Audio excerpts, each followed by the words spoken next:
നമസ്കാരം. ഇന്ത്യയിൽ നിക്ഷേപം നടക്കാൻ ആഗോള സാമ്പത്തിക ഭീമൻ ഇലോൺ മസ്ക്. ഡൊണാൾഡ് ട്രംപിന്റെ ഭരണകൂടത്തിൽ നിർണായക റോളുള്ള ഇലോൺ മസ്കിന്റെ കമ്പനിയുമായി നിർണായക കരാറിൽ ഏർപ്പെടുകയാണ് എയർടെൽ. സ്പേസ് എക്സുമായി കരാർ ഒപ്പിട്ട് എയർടെൽ ഇന്ത്യയിൽ അതിവേഗ ഇന്റർനെറ്റ് സംവിധാനത്തിന് വഴിയൊരുക്കുകയാണ്. സ്പേസ് എക്സുമായി ഇന്ത്യയിൽ ഒപ്പുവയ്ക്കുന്ന ആദ്യ കരാറാണിത്. ഇന്ത്യയിലെ ഉപഭോക്താക്കൾക്ക് സ്റ്റാർലിങ്കിന്റെ അതിവേഗ ഇന്റർനെറ്റ് സേവനങ്ങൾ എത്തിക്കുന്നതിനായാണ് കരാർ. ലോകോത്തര നിലവാരമുള്ള ഹൈസ്പീഡ് ബ്രോഡ്ബാൻഡ് എല്ലായിടത്തും എത്തിക്കാനാണ് ശ്രമമെന്ന് എയർടെലിന്റെ മാനേജിംഗ് ഡയറക്ടറും വൈസ് ചെയർമാനുമായ ഗോപാൽ വിറ്റൽ പറഞ്ഞു. ഗ്രാമീണ മേഖലയിൽ ഇന്റർനെറ്റ് വിപ്ലവത്തിന് വഴിയൊരുക്കുന്ന നിർണായക ചുവടുവയ്പ് എന്നാണ് എയർടെൽ അവകാശപ്പെടുന്നത്.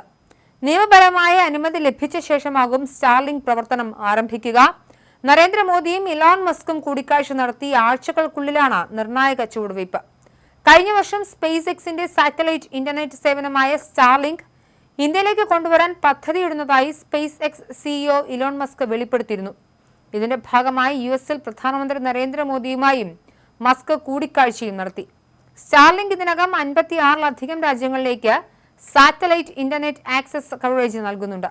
സ്ട്രീമിംഗ്, ഓൺലൈൻ ഗെയിമിംഗ്, വീഡിയോ കോളുകൾ എന്നിവയും മറ്റും പിന്തുണയ്ക്കാൻ കഴിവുള്ള ബ്രോഡ്ബാൻഡ് ഇന്റർനെറ്റ് നൽകുന്നതിന് ലോ എർത്ത് ഓർബിറ്റ് ഉപയോഗിക്കുന്ന ലോകത്തിലെ ആദ്യത്തെ ഉപഗ്രഹ സമൂഹമാണ് സ്റ്റാർലിങ്ക്. ഇന്റർനെറ്റ് സ്പെക്ട്രം അനുവദിക്കുന്നതുമായി ബന്ധപ്പെട്ടുള്ള സ്റ്റാർലിങ്കിന്റെ അപേക്ഷയിൽ സർക്കാർ ഇതുവരെ തീരുമാനമെടുത്തിട്ടില്ല. ഇലോൺ മസ്കിന്റെ ഉടമസ്ഥതയിലുള്ളതാണ് സ്പേസ് എക്സ്. ബിസിനസ്സുകൾക്ക് സ്റ്റാർലിങ്ക് സേവനങ്ങൾ വാഗ്ദാനം ചെയ്യുന്നതിന് പുറമെ ഗ്രാമീണ മേഖലകളിലെ സ്കൂളുകൾ, ആരോഗ്യ കേന്ദ്രങ്ങൾ, ഉൾപ്രദേശങ്ങളിലേക്ക് ഉൾപ്പെടെ ഇന്റർനെറ്റ് എത്തിക്കുന്നതിന് സ്റ്റാർലിങ്ക് ഉപയോഗിക്കാനും എയർടെൽ പദ്ധതിയിടുന്നുണ്ടെന്നാണ് വിവരം. ഇരു കമ്പനികളും തമ്മിലുള്ള സഹകരണം സംബന്ധിച്ചും തീരുമാനമാകേണ്ടതുണ്ട്. സാറ്റലൈറ്റ് ഇന്റർനെറ്റിനായി എയർടെൽ നിലവിൽ യൂറ്റൽസാറ്റ് വൺവെബുമായി ചേർന്ന് പ്രവർത്തിക്കുന്നുണ്ട്. സ്റ്റാർലിങ്കുമായുള്ള പങ്കാളിത്തം ഇന്റർനെറ്റ് എത്തിയിട്ടില്ലാത്ത ഇന്ത്യയിലെ ഉൾപ്രദേശങ്ങളിലേക്ക്, പ്രത്യേകിച്ച് ഗ്രാമപ്രദേശങ്ങളിലേക്കുള്ള പ്രവർത്തനം വികസിപ്പിക്കാൻ എയർടെലിനെ സഹായിക്കുമെന്നാണ് നിലവിലെ കണക്കുകൂട്ടൽ. ഇത് വലിയ രീതിയിൽ ഇന്ത്യയിൽ വിപ്ലവം സൃഷ്ടിക്കും. പ്രത്യേകിച്ച് ഗ്രാമീണ മേഖലയിലുള്ള ആളുകൾക്ക് ഇത്തരത്തിലുള്ള സാങ്കേതിക സംവിധാനങ്ങൾ ലഭിക്കുക, അതിവേഗ ഇന്റർനെറ്റ് ലഭിക്കുക എന്ന് പറഞ്ഞു കഴിഞ്ഞാൽ ഗ്രാമീണ മേഖലയിലെ വികസനം കൂടി ഇതിന്റെ ഭാഗമായി ഉണ്ടാകുമെന്ന കാര്യത്തിൽ സംശയമൊന്നുമില്ല. അതേസമയം മുകേഷ് അംബാനിയുടെ ഏറ്റവും വലിയ ബിസിനസ്സുകളിലൊന്നായ ഡിജിറ്റൽ സർവീസിലാണ് ട്രംപിന്റെ വിശ്വസനായ മസ്ക് എത്തുന്നത്.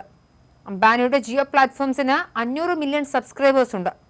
മസ്കിന്റെ സ്റ്റാർലിങ്ക് കുറഞ്ഞ നിരക്കിലെത്തിയാൽ ജിയോയ്ക്ക് അത് ഉയർത്തുന്ന ഭീഷണി വലുതായിരിക്കും. സ്റ്റാർലിങ്കിന്റെ കടന്നുവരവ് ടെലികോം രംഗത്ത് പുതിയ മത്സരത്തിന് വഴിയൊരുക്കുമെന്നാണ് കണക്കുകൂട്ടൽ. അതുകൊണ്ട് തന്നെ ഒരു തുറന്ന മത്സരം ഈ മേഖലയിൽ സംഭവിക്കുമെന്ന കാര്യത്തിൽ യാതൊരു സംശയവും വേണ്ട. എന്തായാലും എയർടെൽ ഇലോൺ മസ്കുമായി കൈകൊടുത്തിരിക്കുന്നു. ഇത് ഇന്ത്യയിലെ ഗ്രാമീണ മേഖലകൾക്ക് അതിവേഗ സ്പീഡുള്ള ഇന്റർനെറ്റ് സംവിധാനം ഒരുക്കും എന്ന കാര്യത്തിലുള്ള പ്രതീക്ഷ, വലിയ മാറ്റങ്ങൾക്ക് ഇന്ത്യൻ ഗ്രാമങ്ങൾ അഭിമുഖീകരിക്കാൻ പോവുകയാണെന്ന സന്തോഷ വാർത്തയാണ് വരുന്നത്. എന്തായാലും ഇത് ജിയോയ്ക്ക് വലിയ പ്രതിസന്ധിയാകുമെന്ന റിപ്പോർട്ടുകളും വരുന്നുണ്ട്.